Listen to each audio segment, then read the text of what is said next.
कल जहाँ बात चल रही हो इतिहास के महान महान राजाओं के बारे में, तो आपने सिकंदर का नाम तो जरूर सुना होगा। और सुना ही क्यों ना हो, क्योंकि सिकंदर एक ऐसा इंसान था जिसने दुनिया के ज़्यादातर हिस्सों पर राज किया था।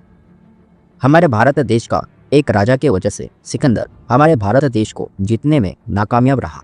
आखिर कौन था ये राजा, इसके ऊपर तो बात करेंगे, लेकिन पहले यह जान लेते हैं कि सिकंदर कौन था।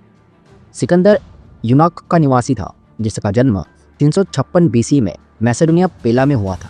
इसने महज 19 साल के उम्र में ही मैसेडोनिया का राजा बना और ऐसा कहा जाता है कि इसके मैसेडोनिया के गद्दी पर बैठने के बाद इसने फिर कभी पीछे पलटकर नहीं देखा और पूरी दुनिया को जीतने का मन बना लिया। ऐसा माना जाता था कि सिकंदर पूरी दुनिया को जीतने के लिए कुछ भी करने को तैयार था। वह अपने रास्ते में आने वाले हर एक मुश्किलें और ताकत को खत्म करने के लिए तैयार था। इसके सामने दुनिया के ज़्यादातर राजा महाराजा हार जा रहे थे और छोटे राजाओं की तो बात ही नहीं आती। वो तो सिकंदर के साथ नजरें भी नहीं मिलाते थे, इतना ज़्यादा खौफ हो गया था पूरी दुनिया में सिकंदर का। अब उस वक्त सिकंदर का इतना ज़्यादा डर बढ़ गया था कि इसके सामने कोई खड़ा भी होने से डरता था। दुनिया के ज़्यादातर राजा उसके नाम से ही कांपने लगते थे, जैसे कि पूरी दुनिया सिकंदर से डरती हो। लेकिन इतने डर के माहौल में भी हमारे देश का एक वह राजा जिसके चलते सिकंदर हमारे भारत देश को जीत नहीं पाया, और वह राजा कोई नहीं बल्कि पोरस था। को यह बात जानकर हैरानी होगी कि पोरस के बारे में जानकारी यह यूरोपियन इतिहासकारों से मिली। हमारे भारतीय इतिहास में राजा पोरस की जानकारी है, लेकिन इतनी ज़्यादा नहीं है। लेकिन आपको टेंशन लेने का कारण नहीं है, हम आपको बताएंगे राजा पोरस के बारे में कि उनका इतिहास क्या था।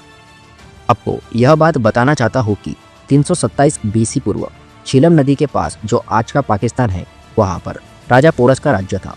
जिस वक्त सिकंदर पूरी दुनिया को जीत रहा था, पूरी दुनिया में अपना दबदबा बना रहा था, उसी वक्त राजा पोरस भी भारत देश में छोटे छोटे राजाओं को हराकर एक नई ताकत के रूप में उभर रहा था। राजा पोरस भी इतना ताकतवर बन गया था कि यह ईरान के राजा दारा को भी टक्कर दे सकता था।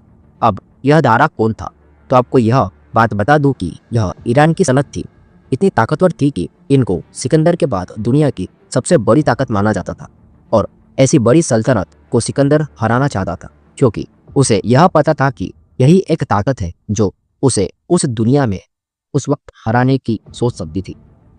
और इसीलिए ईरान के दारा राजा को हराने के लिए सिकंदर ने उसके साथ कितनी सारी लड़ाइयाँ लड़ी, और इसी बीच दारा ने पोरस राजा से मदद मांगी थी। और जिसके बाद राजा पोरस ने दारा को अपने हाथियों की फौज देने के लिए तैयार हो गए थे। लेकिन जब इस बात का पता राजा सिकंदर को लगा, तो उस वक्त राजा सिकंदर ने उन हाथियों की सेना को बीच रास्ते में ही खत्म कर दिया, और जिस कारण ईरान के राजा दारा को मदद नहीं मिल सकी। लेकिन इन सब कारण के बावजूद भी दारा के सिकंदर से बहुत सारी लड़ाइयाँ लड़ी, और जिसमें उसके बहुत से सैनिक मारे गए, और आखिर में दारा को भी सिकंदर के सामने हार मानना पड़ गया, क्योंकि सिकंदर ने दारा के ज़्यादातर फौज का नाश कर दिया था। और इसके बाद सिकंदर का पूरा ध्यान राजा पोरस पर था, क्योंकि सिकंदर को राजा पोरस का दारा को मदद करना बिल्कुल पसंद नहीं आया था, और जिस कारण राजा सिकंदर ने अब यह सोच लिया था कि वह राजा पोरस को भी खत्म करके ही दम लेगा। राजा सिकंदर को यह लग रहा था कि अब ईरान का राजा दारा जाने के बाद उसको हराने वाला कोई नहीं है। वह यह समझ रहा था कि पूरी दुनिया उसके मुट्ठी में है। सिकंदर ईरान पर अपना राज्य बसाने के बाद अफगानिस्तान के रास्ते से भारत की ओर निकल पड़ा, ताकि वह अब राजा पोरस को हरा सके। और सिकंदर के नॉर्थ ईस्ट के भारत पहुंचने के बाद राजा आम्बी ने भी सिकंदर का जोरदार स्वागत किया, और बाकी जो भी छोटे मोटे राजा थे उन्होंने भी डर के मारे राजा सिकंदर का साथ देने लगे, और जिस वजह से राजा सिकंदर और ताकतवर हो गया। सबसे पहला काम राजा सिकंदर ने वही किया जो सभी राजा लोग करते हैं।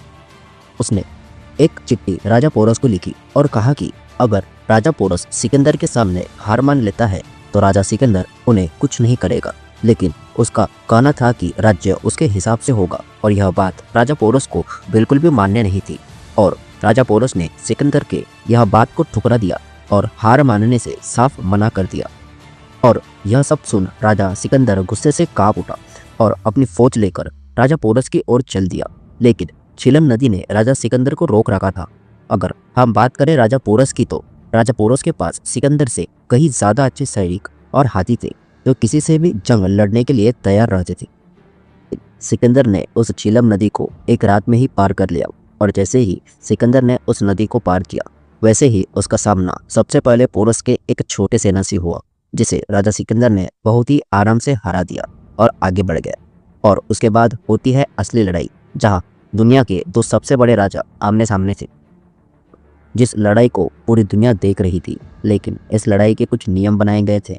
जो भी लड़ाई होगी वो सुबह आमने सामने होगी, रात में कोई भी एक दूसरे पर हमला नहीं करेगा। सिकंदर ने राजा पोरस के फोर्स को पहले तो बहुत ज़्यादा नुकसान पहुंचाया, लेकिन जब राजा पोरस के हाथियों से लड़ने की बात आई तो राजा सिकंदर का पूरा गेम पलट सा गया और राजा सिकंदर कमज़ोर गिरने लगा। लेकिन राजा सिकंदर कुछ सादा-सूदा राजा नहीं था, ऐसे ही उसने पूरी दुनिया पे राज नहीं किया था। उसने अपना दिमाग लगाया और अपने सैनिकों से कहा कि हाथियों के आंखों पर तीर से निशाना लगाए और आग के लपटे वे मशाला लेकर हाथियों से मुकाबला करे, जिस वजह से सिकंदर के सैनिक राजा पोरस के हाथियों पर भी भारी पड़ने लगे।